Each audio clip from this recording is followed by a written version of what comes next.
सभी राष्ट्रवादियों का स्वागत है पॉलिटिकल बज़ में। दोस्तों, भारत के पड़ोसी मुल्क नेपाल, जिसको हम अपना भाई मानते हैं, नेपाल के अंदर में जबरदस्त तरीके का विरोध प्रदर्शन शुरू हो चुका है। वहां के लोग सड़कों पे उतर के वहां की जो सरकार है केपी ओली की, उसके खिलाफ में घेराव प्रदर्शन कर रहे हैं। और कल तो प्रेसिडेंट्स हाउस की पूरी तरह से घेराव कर लिया था, जिसमें कहा जा रहा है कि 20 से ज्यादा बच्चे मारे गए हैं, यंग बच्चे, और 90 से ज्यादा बुरी तरह से जख्मी है। पुलिस फायरिंग में बुरी तरह से मारे गए और जख्मी हुए हैं। असल में दोस्तों, अचानक से ऐसा क्या हो गया कि नेपाल के अंदर में अस्थिरता फैल गई, लोग सड़क पे विरोध प्रदर्शन कर रहे हैं। आपको बता दूं कि हमारे पड़ोसी मुल्क बांग्लादेश हो, श्रीलंका हो, पाकिस्तान हो, हर जगह पे इसी तरीके से तख्ता पलट किया गया था। पैटर्न सेम है। केपी ओली एक नंबर का हरामी है दोस्तों, ये सबको पता है। नेपाल के लोग उब चुके हैं केपी ओली की सरकार से, वहां के भ्रष्टाचार से, किस तरीके का वहां पे हिंदुओं को दबाने की कोशिश की जाती है। इस हद तक करप्शन फैला हुआ है दोस्तों कि वहां पे खून चूसने पे उतार हो चुका है केपी ओली, पागल हो चुका पैसे लूटने के चक्कर में। हालांकि मैं पर्सनली बोलता हूं आपको दोस्तों, भले ये केपी ओली के विरोध में है, लेकिन ये ऐसे ही नहीं हुआ, इस विरोध प्रदर्शन को खड़ा किया गया है। हम पास्ट में चलते हैं दोस्तों। हमारे देश के अंदर में भी, नेपाल के अंदर में जो दुर्गति हुई है, उसमें कांग्रेस पार्टी का बहुत बड़ा हाथ रहा है। ये मैं बताता हूं आपको कैसे। 1988 में राजीव गांधी जी सोनिया गांधी के साथ में पशुपतिनाथ मंदिर जाते हैं। क्योंकि सोनिया गांधी हिंदू धर्म से नहीं है, इसीलिए उनको पशुपतिनाथ टेंपल में एंट्री नहीं मिली। इस बात की खुन्नस सोनिया गांधी के बीच में रह जाती है, उनके मन में घर कर जाती है। तभी एक ऑपरेशन शुरू होता है नेपाल के अंदर में कि किस तरीके से वहां की जो मोनार्की रूल था दोस्तों, वहां पे राजाओं का शासन चलता था नेपाल के अंदर में, उसको किस तरीके से तबाह किया जा सकता है। कई साल के साल तैयार किए गए ऐसे एसेट्स नेपाल के अंदर में, जिसमें हमारे भारत की लेफ्ट पार्टीज भी इन्वॉल्व थी और कांग्रेस पार्टी का तो हाथ था ही एक तरीके से। भाई साहब, वहां पे कई अलग अलग नेताओं को खड़ा किया गया, जिसमें विवाद थे आपस में, उनमें सुलह करवाई गई और वहां के राजा के खिलाफ में उतारा गया। 2001 में वहां के राजा, राजशाही परिवार में जो राजा वीरेंद्र थे, उनके अपने परिवार वासियों के साथ में हत्या हो जाती है, करवाई जाती है।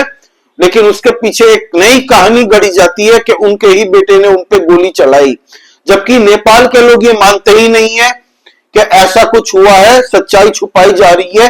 ये नेपाल के लोग भी मानते हैं और हिंदुस्तान के अंदर में जो क्लोजली वॉच करते हैं नेपाल को दोस्तों, क्योंकि भाई है हमारा, बेटी रोटी का रिश्ता है नेपाल के साथ में।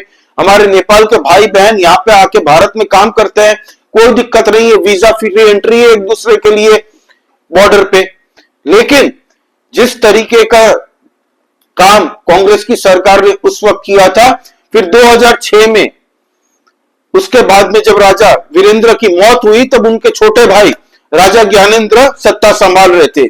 2006 में डायरेक्टली उनके खिलाफ में दोस्तों कू करवाया गया एक तरीके से, और वहां पे चुनाव घोषित की गई। पूरे नेपाल के अंदर में लोगों को विरोध प्रदर्शन करने पे मजबूर कर दिया राजा के खिलाफ, राजशाही के खिलाफ में। और 2008 में पूरे राजशाही नेपाल से खत्म हो गई, ज्ञानेंद्र जी को विदेश चले जाना पड़ा। यह है एक स्टोरी। फिर वहां पे दोस्तों शुरू होती है अगली स्टोरी। कई पॉलिटिकल पार्टियां बनती है, जिनमें मेन प्रमुख बड़ी बड़ी जो पार्टियां हैं उनका ही नाम लेता हूं।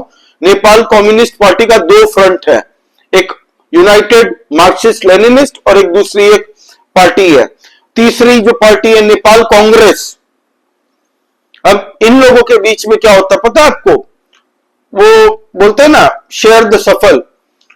एक 5 साल मैं रहूंगा, अगले 5 साल तुम रहोगे, अगले 5 साल फिर मैं आऊंगा, फिर सत्ता में तुम अगले 5 साल आओगे।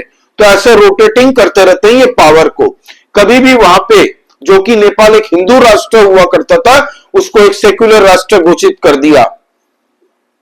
वहां पे लेफ्ट आइडियोलॉजी वालों को भी बैठाया गया, कांग्रेस ने अपनी पूरी ताकत लगा दी थी वहां पे राजशाही को खत्म करने की, क्योंकि सोनिया गांधी को पशुपतिनाथ मंदिर में घुसने नहीं दिया गया था 1988 में। अब दोस्तों केपी ओली यह चाइना का पालतू कुत्ता है एक तरीके से, मैं आपको खुल के बताता हूं। नेपाल के लोग अभी हाल ही में हमने देखा था, पिछले 7-8 महीने पहले राजा ज्ञानेंद्र की राजशाही के लिए लोग सड़कों पे उतरे थे और राजा ज्ञानेंद्र का सपोर्ट कर रहे थे कि नेपाल के अंदर में फिर से राजशाही स्थापित करो और नेपाल को हिंदू राष्ट्र घोषित करो। 100% हिंदू राष्ट्र था, 100%। अब पॉपुलेशन की डेमोग्राफी इस हद तक चेंज हो रही है दोस्तों वहां पे कि अब बांग्लादेशी रोहिंग्याओं को सिस्टमेटिकली भारत और नेपाल बॉर्डर पे बसाया जाता है। उत्तर प्रदेश से नेपाल का जो बॉर्डर है वहां पे हजारों मदरसाओं की फंडिंग भी गैर कानूनी तरीके से होती है और most of them are being operated from Nepal. इसीलिए योगी आदित्यनाथ जी ने जो हंटर चलाया है, कई मदरसे से कई डॉक्यूमेंट्स दस्तावेज भी मौज पकड़े गए हैं हमारी एजेंसीज के द्वारा। बहुत बड़ा क्रैकडाउन चल रहा है दोस्तों। भारत और नेपाल के बीच में प्रॉब्लम क्रिएट करने के लिए कई ताकतें काम करती हैं और भारत के अंदर में ऐसी ताकतें रही है पहले जिन्होंने नेपाल के अंदर में राजशाही को हटाने में पूरी कोशिश की थी और कामयाब भी हुए थे। अब बात करते हैं प्रेजेंट डे की। केपी ओली के खिलाफ में सड़क पे इसलिए उतरे हैं दोस्तों क्योंकि केपी ओली ने आज से 3-4 दिन पहले व्हाट्सएप, फेसबुक, यूट्यूब, जितनी भी ये सोशल मीडिया प्लेटफॉर्म्स हैं, इन सबको नेपाल के अंदर में बैंड कर दिया। टिकटॉक को नहीं किया, जितनी भी अमेरिकन कंपनीज थी उन सबको बैंड कर दिया। अब इन सब बड़ी बड़ी कंपनीज को तंबा लगना है भाई, लॉस तो होना ही है कि नेपाल जैसी जिसकी जनसंख्या 3 करोड़ लोग है, वहां पे सोशल मीडिया में लोग 2 करोड़ जितने लोग कंजम्पशन करते हैं दोस्तों, सोशल मीडिया देखते हैं। 85 लोग तो एक्टिव है दोस्तों यूट्यूब में, वहां पे लोग फेसबुक में 1.5 करोड़ से ज्यादा लोग एक्टिव हुए हैं। प्लस भारत के अंदर में हमारे नेपाल के कितने भाई बहन रहते हैं, व्हाट्सएप में कांटेक्ट रहता है भाई घर में, क्योंकि इंटरनेशनल कॉल चार्जेस बहुत है। आप अगर नेपाल में कॉल करते हैं ना दोस्तों फोन से, बड़े लंबे चार्जेस है उसके, पर मिनट बेसिस पे अच्छे पैसे चार्ज होते हैं। इसीलिए व्हाट्सएप जैसी सुविधा हर जगह पे मौजूद है, फ्री में बात भी हो जाती है, वीडियो कॉल भी हो जाता है। अब व्हाट्सएप ही बंद कर दिया तो लोगों की नाराजगी तो होनी है। अब इसमें अमेरिकन इंटरेस्ट कहां से आता है, क्योंकि भाई जितनी कंपनी बैंड की है ना वो सब अमेरिकन कंपनीज हैं, तो अमेरिकन CIA की ताकत है भाई, आज भी नेपाल में एग्जिस्टेंस है, क्योंकि भारत ने कई ऐसे लोगों को पकड़ा है नेपाल से जो कि मणिपुर के अंदर में दंगे फैलाने में मुलविस थे। उनको नेपाल बॉर्डर से पकड़ा गया, नेपाल के अंदर से भी कई लोगों को पकड़ा गया और नेपाल के अंदर में भी इन लोगों ने कई जगह पे फंडिंग की और इस मुद्दे को आग बनाया और पूरे नेपाल के काठमांडू के अंदर में केपी ओली के खिलाफ में फैलाया। अब नौबत यहां तक पहुंच चुकी है कि केपी ओली हो सकता है सरकार उसको छोड़नी पड़ जाए, तो इसमें विदेशी ताकत तो है, लेकिन जो लोग भी आंदोलन कर रहे हैं केपी ओली के खिलाफ, में सपोर्ट नहीं, लेकिन उनकी जो मांग है वो सही मांग है। केपी ओली 1 नंबर का हरामी है। नेपाल के लोगों को अब कोई सरकार मुझे नहीं लगता होनी चाहिए, उनको फिर से राजशाही ज्ञानेंद्र जी को फिर से राजा बनाना चाहिए और नेपाल को हिंदू राष्ट्र घोषित करना चाहिए एकदम। वहां की अभी जो डेमोग्राफी है दोस्तों बता दूं आप लोगों को, 81.2%, ये 2021 का कंसेंसस है, जो सेंसस बना था 2021 में, वो है 81.2% हिंदू, 5% तकरीबन मुस्लिम्स, 3.2% किरत कम्युनिटी के, क्रिश्चियन कम्युनिटी के 1.8 और दूसरे बाकी धर्म के दोस्तों 0.6%। नेपाल के अंदर में इसीलिए विरोध प्रदर्शन अचानक से फैल गया, अचानक से कल ही हुआ जो हुआ, सुबह से लेके नेपाल में जबरदस्त जन आंदोलन चालू हुआ और यह हर जगह फैलेगी। अब इसमें भारत का रोल है क्या कोई राजशाही स्थापित करने के लिए? नहीं। जब इसमें विदेशी ताकतें इन्वॉल्व है, भारत इसमें इन्वॉल्व नहीं होगा। नेपाल के अंदर तो कभी आग नहीं लगाएगा भारत। भारत कभी भी दूसरों देश के अंदर में झांकता नहीं है। और नेपाल तो हमारा भाई है भाई। और केपी ओली चाइना का कुत्ता है एक नंबर का। वहां के लोगों के कोई काम नहीं किए दोस्तों। नेपाल को बर्बाद करने में कोई कसर नहीं छोड़ी इन लोगों ने। और जहां पे कम्युनिस्ट की सरकार बनती है दिवालिया तो फूकना ही है। नेपाल अच्छा खासा वेल्थी कंट्री हुआ करता था भाई, आज की डेट में देख लो। तो केपी ओली के खिलाफ जो हो रहा है वो तो सही हो रहा है, लेकिन फॉरेन इन्वॉल्वमेंट है इसमें।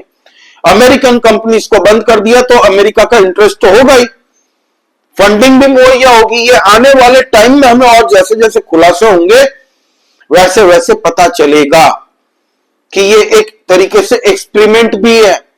बांग्लादेश में किया, श्रीलंका में किया, पाकिस्तान में इमरान खान की सरकार गिराई, फिर नेपाल में हो रहा है। नेपाल में हाल ही में 2 बार हो चुका, रिसेंट देखे तो। भारत में कभी नहीं होगा। भारत में कुछ नेता हैं, कुछ पॉलिटिकल दल हैं जो ऐसी स्थिति खड़ी करने की कोशिश कर रहे हैं, विदेशी ताकतों से फंडिंग लेते हैं। कई ऐसी एनजीओ है, कई ऐसे एक्टिविस्टों का टोला है, कई ऐसे इकोसिस्टम तैयार बैठा हुआ दोस्तों। भारत के खिलाफ भी ऐसी षड्यंत्र रचने की कोशिश की जा रही है, लेकिन भारत के अंदर में एक बाल भी नहीं उखाड़ पाएंगे। क्यों? भारत के लोग, कोई भी सरकार हो, मानते हैं कि ये भारत की सरकार है, हमारा भारत है। और सोचिए, भारत की सबसे बड़ी जो पॉलिटिकल, विश्व की सबसे बड़ी पॉलिटिकल पार्टी बीजेपी, अगर एक बार अपने कार्यकर्ताओं को बोल दे, जिसके पास खाली 14 करोड़ से ज्यादा तो कार्यकर्ता है भाई। आरएसएस को तो अलग मानता हूं मैं, चलिए अलग पकड़ता हूं, हिंदू संस्थाओं को अलग पकड़ता हूं, सिर्फ कार्यकर्ता 14 करोड़ है। उनके समर्थक, मोदी जी के वोटर्स, ये सब सड़क पे आ जाएंगे तो सबकी प्रोटेस्ट निकाल देंगे। लेकिन भारत के अंदर में इसकी कोशिश कई बार की गई है। किसान का आंदोलन जबरदस्ती का खड़ा किया था, शाहीन बाग जबरदस्ती का खड़ा किया था। कोशिश भारत के अंदर में अस्थिरता फैलाने की बहुत देर से हो रही है, कई सालों से। सक्सेस नहीं हो पा रहा है और हो भी नहीं पाएंगे। और जो ऐसी भारत के अंदर में गद्दार पॉलिटिकल पार्टी है, वो भले जितनी भी कोशिश कर ले, उनका मुखौटा बहुत जल्द खुलने वाला है। भारत के लोग ये ऑलमोस्ट समझ चुके हैं, सबको ये क्लियर है आज की डेट में कौन सी पॉलिटिकल पार्टी भारत के खिलाफ में काम कर रही है। लेकिन नेपाल का सपोर्ट भारत हमेशा करता है, नेपालियों का करता है, हमारे भाई बहन है। और हम गर्व से कहते हैं कि भारत उनका भी हिस्सा है। भारत के अंदर में कई नेपाली मेरे फ्रेंड्स है भाई, स्कूल कॉलेजेस के फ्रेंड्स हैं। बताओ, जो भारत में बड़े हुए हैं, पले बड़े हैं, काम करते हैं, बिजनेस करते हैं। तो ये है पूरा मुद्दा दोस्तों। नेपाल के अंदर में हमारे भी थोड़े पुराने पाप है कांग्रेस पार्टी और कम्युनिस्ट लेफ्ट पार्टी के, और ये किसी से ढकी छुपी बात नहीं है। नेपाल को सबसे पहले तो राजशाही स्थापित करनी पड़ेगी, केपी ओली को निकाल के, फिर वहां पे हिंदू राष्ट्र घोषित करना पड़ेगा। हिंदू राष्ट्र था नेपाल, है और रहेगा, कोई इस बात को नहीं नकार सकता। आपका इस बारे में क्या कहना है प्लीज कमेंट करके बताइए। लाइक कीजिए इस वीडियो को, please subscribe to this channel. जय श्री राम। सभी सनातनी और राष्ट्रवादी भाइयों को जय हिंद, वंदे मातरम।